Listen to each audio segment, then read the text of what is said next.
Now, the bandwagon, as they say, was getting heavy. Everyone started to jump on the bandwagon again. Portland is not in a position to try to come back, and he should just kind of leave that alone. Stop being satisfied with mediocre performances. I don't like it. Plain and simple, I really don't like it. Okay, an all-star game just shows how much they just kind of continue to placate the players and their lackadaisical efforts on the court.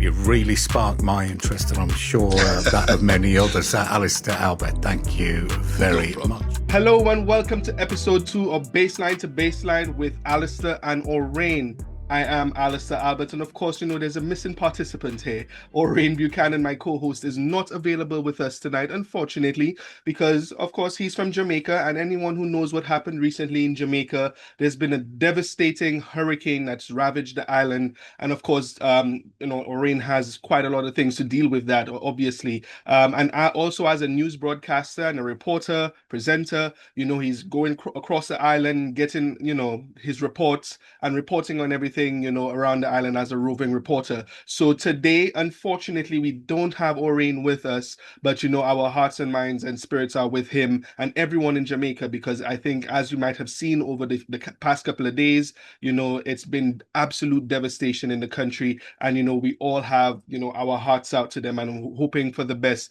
You know, I want to actually take a little bit of time to do just like I did in that first episode with Orane, where we were trying to sensitize people and let them know, you know, what was coming. And of course, we've seen what the outcome of the storm has been during these past few days. You know, the government, as of today, from reports from BBC, have reported that there's been at least 28 deaths, which was a 50% jump overnight in the numbers of people who have been declared or reported as dead on the island, with maybe more, the numbers even increasing as time goes by and, you know, rubble and debris is cleared and everything. And we're hoping that, you know, that those numbers plateau really soon, because of course it's a really difficult situation over there. As far as I could see from reports, there's about 400,000 people with no power since Friday, no Wi-Fi, no cell service, and of course a Category 5 hurricane. You know, any one of us who've kind of even just been through a hurricane or even a tropical storm, some of those really horrible tropical storms that sometimes pass over these islands, you know, it's not the easiest thing to deal with. And you know, lives are at risk here. Farmers, you know, whose farmlands are, you know, devastated and completely washed away, landslides, houses, buildings, cars, all sorts of possessions being, you know, washed away really, or blown away by these storms. So I just really wanted to give a shout out to Jamaica and Orane, of course, my co-host. You know, I'm hoping that everything gets better really soon. What I want to also mention here, from the Information Minister, Dr. Dana Morris Dixon, I think help website was set up by the government specifically to try to help out with the recovery efforts, and they made it very clear that any donations that need to go to Jamaica need to be channeled through this website. So normally when I've done my podcast and there have been, you know, natural disasters in the Caribbean, I try to leave out Red Cross links or whatever it is. The government has specifically said, according to Information Minister Dr. Dana Morris Dixon, you know, everything needs to come through this platform. So for anyone who wants to do any donations, we're going straight to supportjamaica.gov.jm. All right, that's again supportjamaica.gov.jm. That's gov.jm. And yeah, it's really you know, something that we definitely want to concentrate on for a few minutes here. Prime Minister Andrew Holness says, you know, in the coming days, you know, the focus will be on cleaning debris, restoring essential services, and getting, you know, food and medical supplies to those who need it, and most are in need of it. And also, you know, from the first episode, if you watched what we did in the first episode, we had a really lovely time with Dr. Edmund Regis Jr., who is, musculoskeletal expert, who is also based in Jamaica. And you also want to give him a little bit of a shout out, and I hope everything is going all right with him. Of course, being a family member of mine, I've checked up. I know he's okay. He's been spared from most of the issues that have gone on with the storm, but I know he's trying to help with recovery efforts in the Westmoreland parish, where one of his some of his roots are in Jamaica. And I want to kind of wish him all the best with the efforts that he's trying to help out with there as well. So of course, a bit of a sad start to baseline with Alister and Orane in episode 2 here, but it's a very necessary start because these are brothers and sisters from the region who have been devastated, and any one of these islands could go through this. And if that were to happen, I will be doing the same thing here on this platform. So Jamaica, bless up. Hope everything goes well with you guys. The recovery, I know, is not going to be easy. It's going to take a long time, but keep your head up and just continue to build. That's what we need right now: building, prayers, and aid. This is what they need right now. All right, so that's the first thing out of the way. This needed to be said, and I hope everyone could bear with me for that. Second topic on my topic sheet today is coming from the first episode where Orane and I were discussing what we wanted to do with the platform and introducing ourselves and everything. Because of the situation with Hurricane Melissa, we kind of rushed through a little bit, so I didn't really give a really good sense of what the platform baseline to baseline network is, and how baseline to baseline with Alister and Orane as a product itself from that network, fits into the whole picture. So what I'm going to do here really, really quickly as well is to just kind of give a little bit of a sense of what the network is and how you could kind of contribute to that if you want to as well. So the baseline to baseline network was set up by myself as an opportunity to bring a few creative projects together under one umbrella. So baseline to baseline becomes the network, baseline to baseline network, and you could find that on Instagram as the main connection point at the moment, baseline to baseline network. But under that sits a few little creative platforms and products. So we have baseline to baseline with Alister and Orane, this flagship product, platform and show from the network. We have baseline to baseline with Alister Albert, which is my own little personal platform podcast show where I used to do my own basketball podcast and everything. Anyone who knows some of the attempts that I made, of trying to get myself familiar with the camera and media and everything, I used that platform to do my own little podcast before Orane was brought in. So we've had undergone an evolution from baseline to baseline with Alister Albert, moving on to a baseline to baseline with Alister and Orane. So so these are the two ones here, and of course the Actors Post. This is one of the platforms that I used, and it's still ongoing. It's a little bit dormant now because the energy has shifted to a little bit of the television career and media aspect, where I did a lot of the basketball analysis. But the Actors Post is where I do my creative ventures, where I speak with people from the creative and entertainment industry, interviewing people who are actors, dancers, singers, film directors, supermodels, rappers, anyone within the entertainment industry, basically, anyone who does anything from the performance side, I will still be using that platform to write up articles and spotlight people and showcase talent around the world, not just from the Caribbean, and talk to them and get them to talk about their trials and tribulations and successes in the entertainment industry. The Actors Post, Expose the Soul, which was a little platform that I put together during COVID, where I did a little bit of a sneaker spotlight, because most people, anyone who knows me really well, I am a little bit of a sneakerhead, Nike and Jordan guy. I have quite a really big collection, I'd say, of shoes that I've collected over the years, and speaking to people who are sneakerheads across the world, getting their stories on different shoes, their favorite shoe, favorite stories from different shoes and the different eras and everything where shoes came from,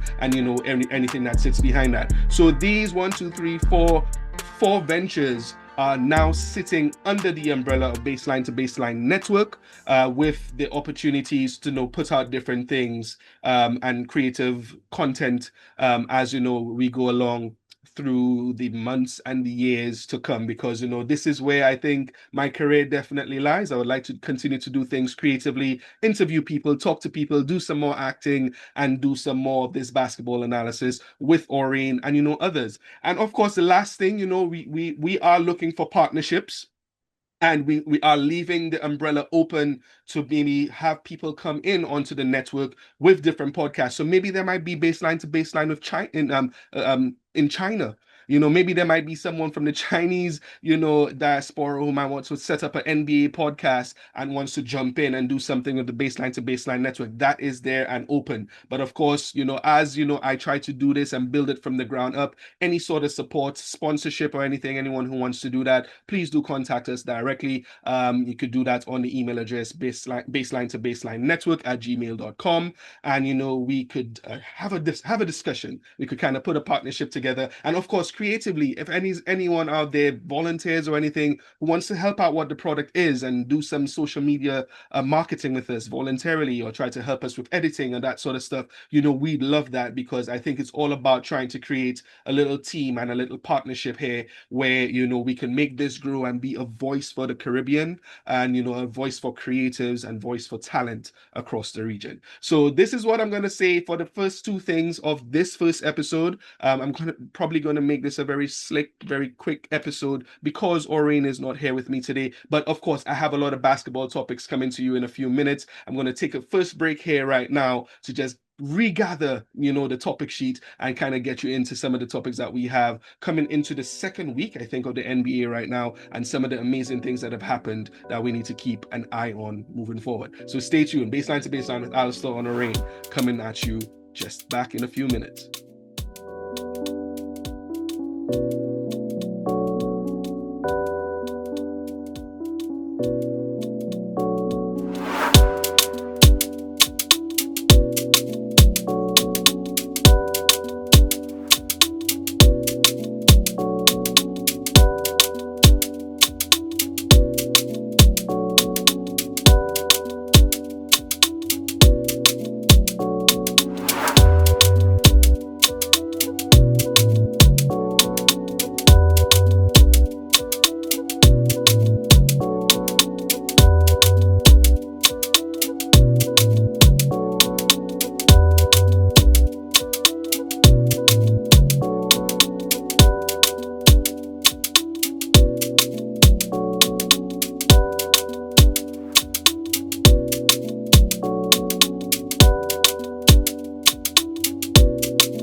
All right, everyone, welcome back to Baseline with Alister and Orane. Of course, I am here solo doing this thing on my own for now. Orane will be back as soon as, he's right and ready after this tremendous, huge, devastating storm that has ravaged Jamaica. Orane and the rest of the country of Jamaica, definitely hearts out to you guys, and I hope you guys survive and are able to get all the aid that is needed.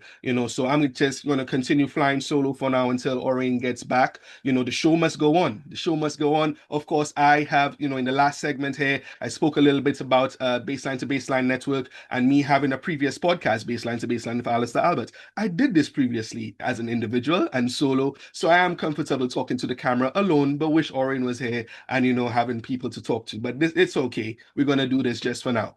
So segment 2 here, we're going to touch a few things on the NBA, obviously. And the first thing I definitely want to talk about in this spot here is Ja Morant, right? He's been in the news recently on the NBA timelines and the NBA trending news and topics because, he's had a really crazy week the last couple of days, few days that has passed. Of course, when we did episode 1 with Orane, he spoke up and he said, to start this season, Ja Morant and the Memphis Grizzlies was a team that he was really going to keep his eye on. So take a little listen to what Orane said, just to kind of remind and refresh yourselves as to what he thought and the expectations that he had for Ja Morant and the Grizzlies. This is a season that I'm really looking forward to see what Ja Morant can do. Right, Ja right. Morant, a couple years ago, was being touted as the man, the upcoming, the emerging talent in the NBA. One If of you the really faces of watch the league. Ja Morant's progression since, he has fallen down the pecking order. So I think this is a redemption year. You should look at it as a redemption year. So I'm very keen and locked in to see what Ja Morant can do with the Memphis Grizzlies this season. Even if they don't make a deep playoff push, I want to see a MVP type season from Ja Morant. Right. So you see what Orrin had to say there. You know, he had really high expectations for what this could be for Ja Morant this season. You know, even putting him up, thinking that he could be or elevate his play and his contribution to the team, putting him in an MVP position towards the end of the season. And you know, that was not really a far-fetched idea for Orient to think, because this is a guy who has immense talent, and I think most people were kind of ready to anoint him as the face of the league, at least from an entertainment aspect. This guy, you know, dunking over everyone and all the things that he was able to do and capable of doing, leading a team, the bravado, the energy, the swag that he brought to the game. You know, most people would not disagree that, you know, he could have elevated this team into the MVP conversation, especially with Desmond Bane being traded off to the Orlando Magic, him and Jaren Jackson Jr. being now the default leaders and captains of this team. You'd expect him to take that next step. The two-time All-Star has had a really troubling week.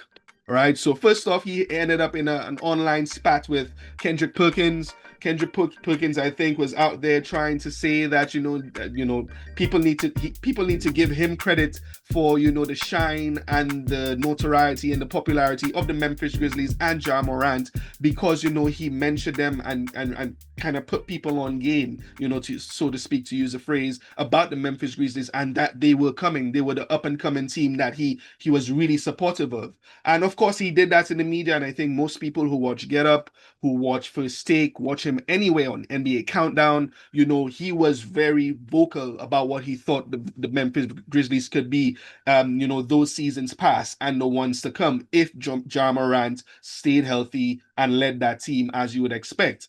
But of course, you know, things have kind of taken a little bit of a change or direction or trajectory for the worse this season. So with this little thing that Kendrick Perkins said online in a podcast, you know, Ja Morant fired back and is like, dude, this is the reason why I don't mess with you guys, you know, because you're just talking nonsense, basically. So there was a little bit of back and forth where he felt the need to respond to what Kendrick Perkins was saying, and like, dude, you want to take credit for what I do?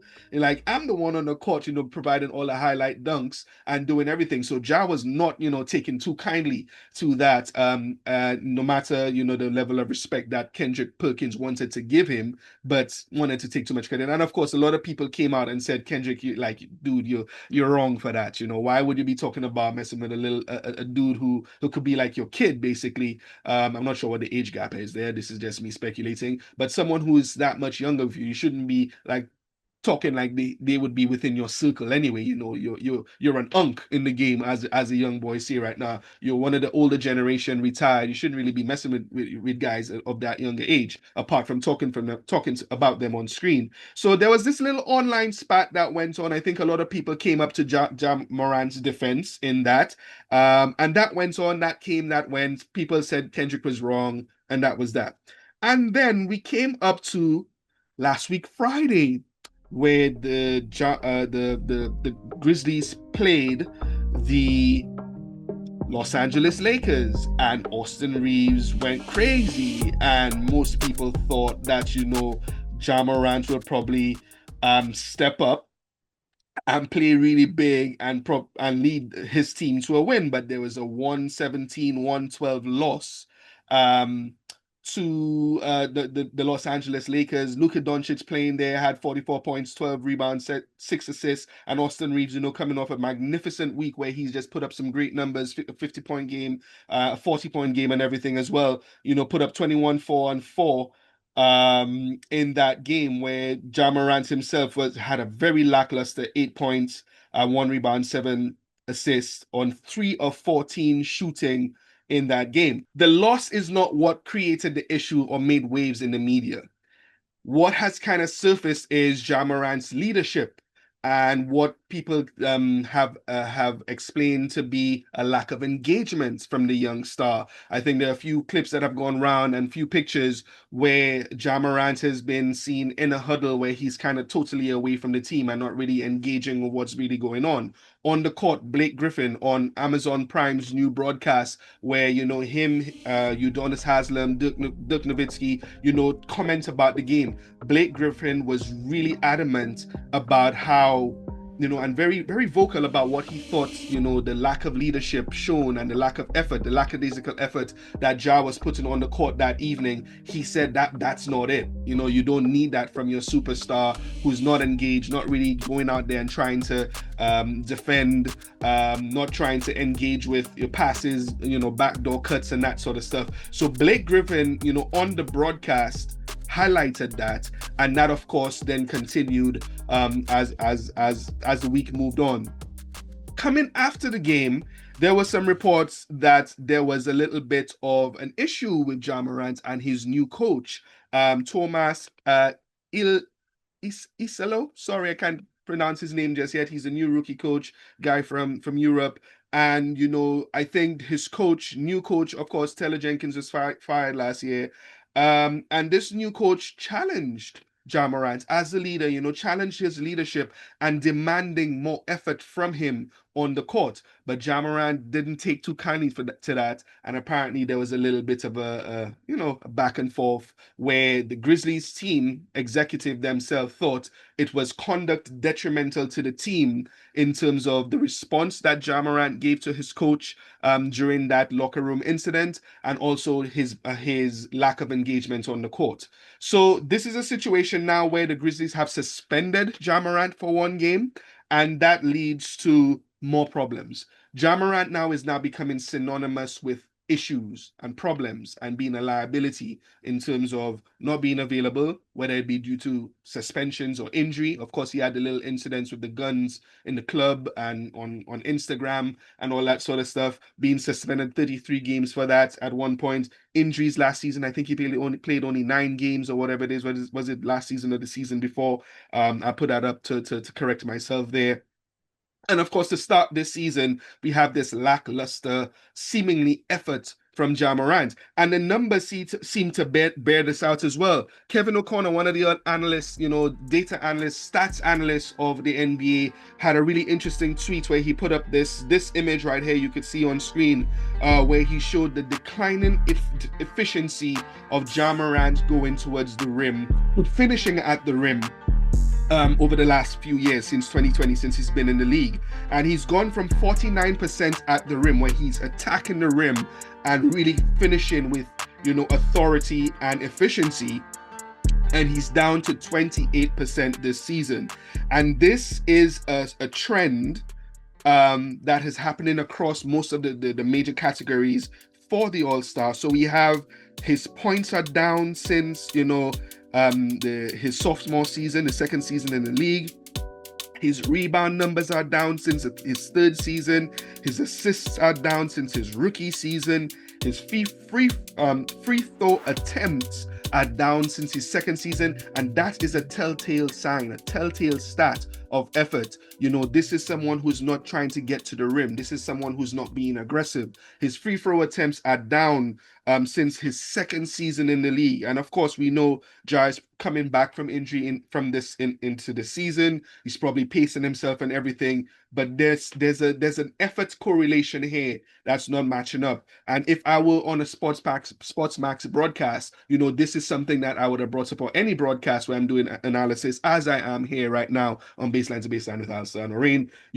His free throw attempts going down to his worst since his second season shows a level of disengagement. And this is something that, his coaches need to get more from him, whether it be making, doing more plays, more pick and rolls, and, and trying to get him into the positions to get fouled, that needs to come through. And he also needs to drive that energy. So that's down. And what's even worse is his field goal percentage, as you can see here on screen, of course, data and stats here provided by Basketball Reference, my go-to site for anything, statistical related. His field goal percentage here is the worst of his career. Ja Morant, in addition to his at the rim efficiency, just his general efficiency on the floor itself is down significantly. And, it's something that, of course, Blake Griffin called him out for it. His coach is now calling him out for it in terms of his leadership. And many people are seeing it, Is it a situation where Ja Morant is maybe uncomfortable with all of the changes that have happened to the team over the last couple of years? The loss of Taylor Jenkins, the trading of Dylan Brooks. Dylan Brooks, of course, would seem to be a little bit of an enabler in the locker room, but someone he seemed to have had quite a lot of fun with. The swag and the energy, they seem to balance each other out. Dylan Brooks being shipped off to the Rockets and now to the Suns, maybe Ja Morant feels a little bit of loneliness in his team where he doesn't have someone that matches his energy and intensity on the court. And then, of course, Desmond Bane, his backcourt mate, who, was open for quite a lot of three-pointers, who himself is struggling in Orlando without a ball hawk and ball dominant guy like Ja Morant feeding him the ball. So it's an interesting dynamic where you see what's happening to Ja Morant and the many variables that are probably affecting him right there. So it's interesting, in the first episode that Orane called him out to be someone who could be an MVP contender. And tonight, of course, he's not going to be playing his game. Is it tonight or tomorrow? He's supposed to be playing, and he will be suspended because it's a lack of effort on his part. They're supposed to be playing the Raptors today, the 2-4 Raptors, at Toronto today, and he's not going to be there for that. He will be returning on Monday for their game against, I will tell you really quickly, against the Detroit Pistons at home. So yeah, Ja Morant has, it's still very early on in the season. This is a young man that we know is highly electric and just he's, like we said, most people think he could have been the face of the league. And the fact that, he is struggling right now shows that, he has a lot to work on this season, and hopefully he could get back on track, get on the same page with his coach, and get to where he needs to get to. All right, so moving on from the Memphis Grizzlies, I'm going to do one more thing really quickly, two more things really quickly. I want to talk about really interestingly, the Atlanta Hawks, and what are their chances this season to be a contender in the East.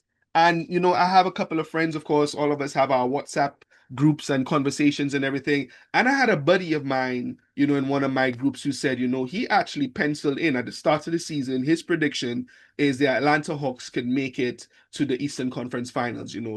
They got Kristaps Porzingis, who is a major piece for them, a very competent center who won a championship with the Boston Celtics, picked up Nickeil Alexander-Walker from the Minnesota Timberwolves, who was a running mate of Anthony Edwards, and his defensive prowess and shooting, they're thinking will definitely help. And of course, the rise and the more experience of Dyson Daniels and Jalen Johnson and all the rest of the guys on that squad. It felt a little bit of a bullish take. I thought, I'm not too sure what the Hawks could really do this season. Wanted to see how it plays out. But it wasn't a outlandish, take, because with the situation in the East, with all of the injuries to Tyrese Halliburton and Jason Tatum in Boston, there is some space for teams to make some moves up in the rankings. And Atlanta, of course, are one of the teams who could have been poised to do very well this season. But so far, 6 games in, the Atlanta Hawks are 3-3, and 6 in the East, and it hasn't really been impressive so far.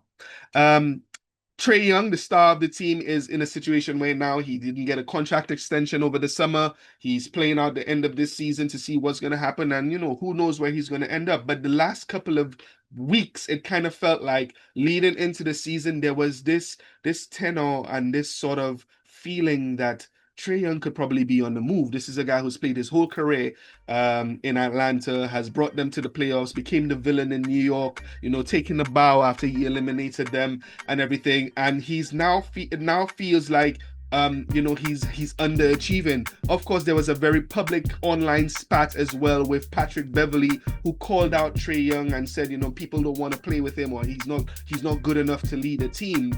And of course, the Atlanta Hawks Twitter team, took shots at Patrick Beverley, putting up footage of Trae Young, cooking Pat Beverley on the court and everything. And there was this whole little thing going on, and coming into the season, it hasn't been great as well. So for Trae Young, he's averaging 17.8 points this season, 7.8 assists after being the NBA leader of 11 over 11 last season. And both of these marks, 17.8 points and 7.8 assists, are the worst since he's been in the NBA. The worst. So coming off from Ja Morant, who's had a little bit of a struggle into the season, also Trae Young, another small guard, is really struggling, it seems like. And to add insult to injury, pun intended, he's now injured with a right MCL sprain, and he's now going to be out for at least 4 weeks, where he gets reevaluated within that time, and then there will be a determination of whether or not he comes back and returns to the team to try to help them on their push. And it seems like the trajectory is not going in the right way for Trae Young. Whilst he's been out, the team has won a couple of games, and it's been really interesting to see what that dynamic looks like without him, because if there's anything that's probably going to work against Trae Young in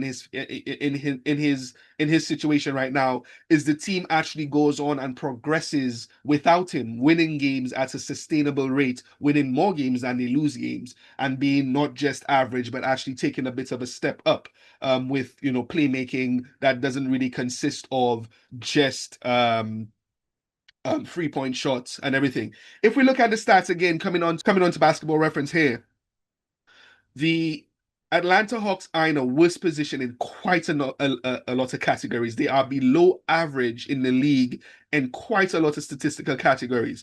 And if we take a look here, we have their last in attendance in the NBA. They are 30th out of all teams in the NBA. Consider what the Charlotte Hornets are. Could you imagine being worse in attendance than the Charlotte Hornets, in the league? So they're last in attendance, and they are below average in the following categories: 2-point makes, 2-point attempts, 2-point percentage, free throws made, free throws attempted, offensive rebounds, they are last. Defensive rebounds, total rebounds, they are 2 before the last. Assists, they're just over average, about 18 assists a game. And personal fouls, they're 20th in the league. This is a middling team who is not going to fulfill my friend's expectations of reaching the Eastern Conference Finals. We have Trae Young, who's going down the other way, who's now injured, and we don't know what his status will be moving forward. And a team who seems to lack a little bit of defensive discipline, not being in a good position, 20th in the league in personal fouls, and, not hitting their shots and relying a lot on 3-point shooting. Their three-point makes and attempts, it's being below average in the league where that's concerned, is not really, it doesn't bear a lot of confidence in what you think the points that they could generate in the league.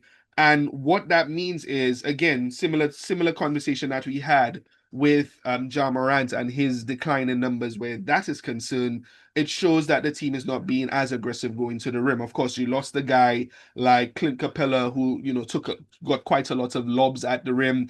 Onyeka Okonu, who's still on the team, could still get those rebounds and drives to the rim, alley-oops and everything. So he's still there. But then you have Kristaps Porzingis, who is a very versatile big who could play inside and out, but he's been injured a little bit, and he's working his way back into regular season shape. So it's a very concerning situation for the Atlanta Hawks, who fired their GM Landry Fields over the offseason and brought in Onsi Saleh, I believe his name is. They missed the playoffs the last 2 seasons and have an average of just 38 wins the last 2 seasons and no playoff appearances. And every time they entered the playoffs, it looks like they had to go through the play-in. So this team is just in this state of purgatory where we just don't know what's really going to happen to them, how competitive they're going to be. And now with Trae Young injured, it's a very dire situation that they're in right here, right now. So the Atlanta Hawks, my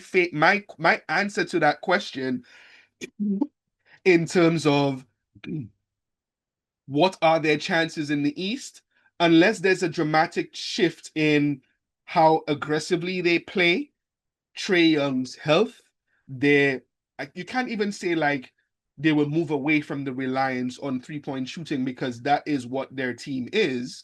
But they rely a lot on transition points as well. You know, having a guy like Dyson Daniels who led the team, the league in steals last year. You know, you have opportunities to make produce points, but you're not doing it as effectively. And you know, you're taking contested shots quite a lot of the time. And if Trae Young doesn't come back in a healthy state and that MCL injury lingers, they're not going to be in a position moving forward to make the playoffs again. So this will be 3 seasons not in the playoffs in a much weakened East, which means there are going to be changes. So Onsi Saleh has a lot of decisions to make over the next couple of weeks, and it'll be interesting to see where he goes with team building for the Atlanta Hawks. And the last thing we're going to talk about here today in this shortened episode of Baseline to Baseline with Alister Albert.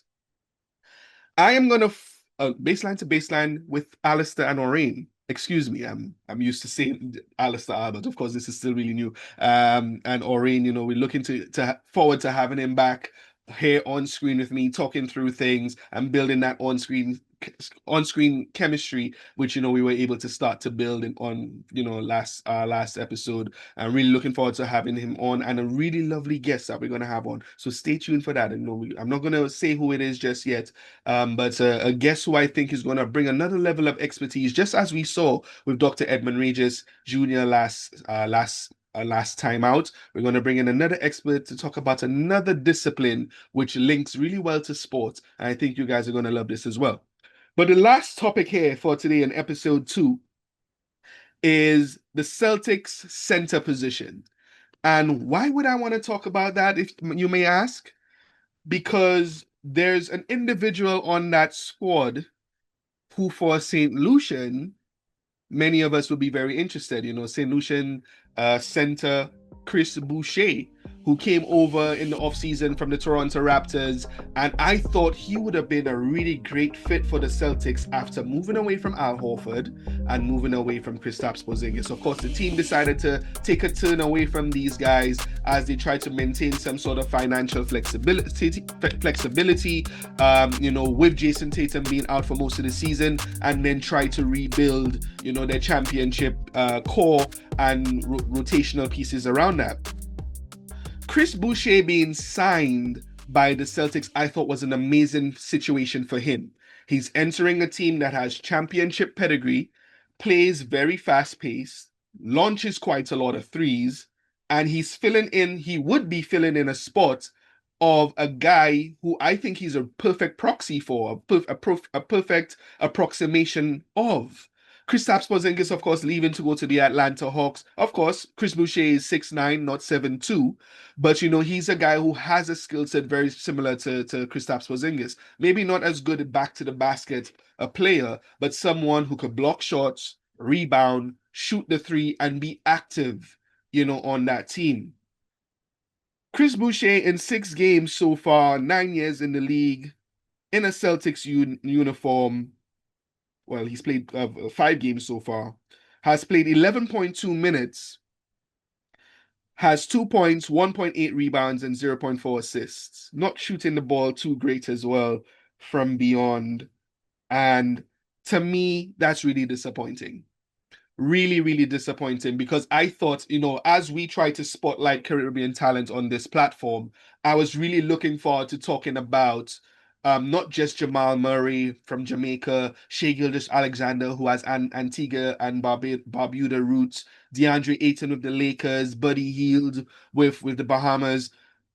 I wanted to talk about my Lucian dude, Chris Boucher, and of course Terrence Mann in Brooklyn. But I wanted to be able to say that this guy was in a really good position to break out. He had an amazing season in 2020, 2021, where he played, I think it was about 60 games, and averaged 13.6 points, 6.7 rebounds, and 1.9 blocks on 51% shooting, 38% from three. That's really great role player numbers for someone of his size. On that team, the Raptors team, I thought, he could get the opportunity to at least be that again with the Celtics. Of course, granted, it's very early on in the season. We still have 77 more games to go. And maybe with injuries or just opportunity, he'll be able to get that opportunity to, play some more and everything. But right now, he's behind Neemias Queta, who is, of course, the starting center for the Celtics. And of course, there's a little bit of continuity, familiarity here with Queta being with the team last season and before winning a ring with them. But Queta is now averaging 22 minutes as a starting center, 8.3 points, 7.6 rebounds, not shooting any threes at all, 1.6 rebounds. And you could easily say the skill set that Chris Boucher has should supersede someone like Neemias Queta. But of course, Joe Mazzulla is probably going with someone he's more familiar with. Queta has been on the team for a couple of seasons now, and you would like to think that maybe that is the reason why that decision has been made. But hold on, wait a second. There's another person. Luke Garza, who was brought into the team as well, is now averaging 14 minutes per game, 6.2 points, 3.8 rebounds, and shooting the ball fairly decently for a big on the Celtics. Luke Garza. Chris, man, what's going on? Saka fat, bro. This is an opportunity, I think, for you to shine with these Celtics. If it's a situation where you need to go into Joe Mazzulla's office, knock that door, and go up to him and be like, okay, coach, listen, I've come here. I am a two-time champ. Let me say something here. Chris Boucher has more rings than Jason Tatum. I repeat, Chris Boucher has more championships rings than Jason Tatum, the same amount of rings as Drew Holiday, who just left the team. He has 2 championship rings. Of course, the first one with the Golden State Warriors, he wasn't on the playoff roster, didn't play, but he won a ring in Toronto. Didn't play that much either, but he has been around a championship team and knows what to expect in that environment. He's been around a star player. He's been around Steph Curry. He's been in those practices. He's been around Kawhi Leonard, Kyle Lowry, and those guys who won. Pascal Siakam. And I thought for someone who's now gotten that amount of experience would be able to come into this Celtics locker room and be like, hey, listen, I'm not going to say I'm going to be the best guy here, but I'm going to push for minutes. I'm going to be the best option at center and be the starting center. To me, and I'm just speculating here. So, Chris, don't take this. If you see this, don't take this personally. This is just another Lucian guy hoping to see you play some more. When I see 11.2 minutes behind Luke Garza and Queta and, averaging just 2 points, 1.8 rebounds. Of course, I don't play in the league, so don't take no shots at me. I don't know what it is to play in the NBA, and I know it's a lot harder than you guys make it look. But I think you could be better than that. And I'm hoping that there's not this sort of St. Lucian pride keeping you back where it's like, right, them people don't want to play me, so I just gonna chill out in a corner. I'm not gonna really participate because they're all checking for me. So I'm not gonna do too much at practice and start pouting and probably want to trade. Yo, you with the Celtics, one of the most storied, historic franchises in the NBA. Do good there, and your life set, bro. So I don't know what the situation is. I think Chris Boucher, you need to go and have a serious chat with Joe Mazzulla. It's really early on in the season. Tell him, listen, I bring a championship pedigree to this team. I have more rings than anyone in this organization currently. I could do some more. Use me, do some more. And it's a very funny situation. As I say, use me, I think about this situation, different sports, NFL, AJ Brown for the Philadelphia Eagles, who is saying that he won a championship with the Eagles last year, and that he's saying that they're not using him and everything. So that's a different situation. This is a star player who thinks he's not getting enough shine. You're not a star player, but you need to do all of the groundwork to kind of show and prove to the coaching staff that you need to be on that court a lot more. There's no reason for me maybe because I'm a bit biased and I'm Lucian, but I think you are the best thing since Kristaps Porzingis has left this organization within the roster right now, where you could be playing more. So Slim Duck, my boy, as your name is, your nickname is, as shown by Basketball Reference, my guy, let's do St. Lucia proud and turn this season around. It's really early. We have 77 more games to kind of show to these people, like, yo, we could bring St. Lucia forward even further. We could bring the Caribbean even further, with your participation and efforts on the court. So I don't know what it is, what's happening in the practice facility, and what's maybe not clicking just yet. And maybe in defense to you, you've just arrived on the team and there is continuity, familiarity with Keta, and Joe Mazzulla is going in that direction. But whatever is not really working in practice, continue to work on that. And definitely go have a chat with Joe Mazzulla, man. Don't hold any Lucian pride with you. Go talk to him. We want to see you on the court, all right? Because I think I drafted you on my fantasy sports fantasy team this year, thinking that there was a pathway to more minutes and production from you. And I think probably a lot of people thought that as well. One of the later draft picks, closer to the final rounds, you were like one of my sleeper picks. And I think a lot of people were probably in that position thinking that as well. And we'd like to see more production from you and whatever it is. So I don't know what's happening here right now, but to see how your career switched up and went downhill in Toronto, where you went from that season in 2020-21, 13 points, 51% from the field, 38% from free, 1.9 blocks, almost 2 blocks a game. Going from that to where you are right now, nah, bro, that's not it. That's not it. We need to start seeing more spotlights on St. Lucia with the Peters in the back, and Mike Breen talking to you and interviewing you because you've been playing outstanding for the Celtics, and this unknown guy from St. Lucia and from the Caribbean.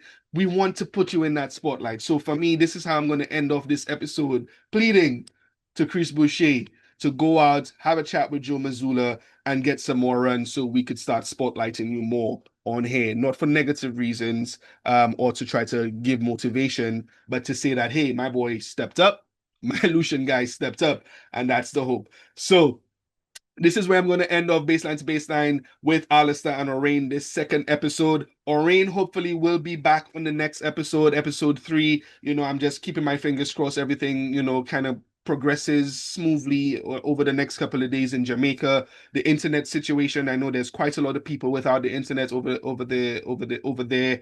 400,000 people, like I said, with no electricity and everything. Water, of course, is still an issue, and aid, people trying to get aid. So hopefully Orane will be back. We could talk a little bit up, cut it up a little bit about Ja Morant and other topics as the week goes by, the trending topics that come up, and see what else our Caribbean guys are doing in the league. So, if you haven't seen episode 1, go check it out on YouTube. We had this lovely interview, like I said, with Dr. Edmund Regis Jr., where he spoke to us a little bit about, the injuries plaguing the guys in the NBA right now, the top name guys, LeBron, Dame, Jason Tatum, Kyrie Irving, and everything. It was a really informative episode. I think, the feedback on that so far has been outstanding, and there will be more interviews like this as things go on here on this platform with Orane in tow as well. And whether he's here or not, the show will go on, like I said. But like and subscribe, go on to YouTube, click that subscribe button. If you want to listen to audio only, you could go on to Spotify and check for me there as well. Check for us there as well. Apple Podcasts, I'm having a little bit of an issue with them at the moment. I'm kind of dealing with the customer services to get this up on their platform. But definitely Spotify, if you listen to podcasts via Spotify, you could go ahead and do that. Or if you have an RSS feed or RSS reader, I'll put up the link for that, where you could put in our link into your RSS feed, and you will get our episodes notified to you as soon as they drop. So episode 2 is now done, under wraps. Thank you for listening. I hope you enjoyed what we said here today. I know this was a little bit of a shorter episode-ish. What's the time? Yeah, a slightly shorter episode, slightly. But of course, I wanted to just make sure we had a good conversation around the topics that I mentioned. So, looking forward to seeing you the next time round. Alister Albert with Alice Baseline to Baseline. I'm still getting used to the name. Baseline to Baseline with Alister and Orane. Will be back with you next week. Hope you enjoyed. Have a good week, productive week, and we shall talk soon.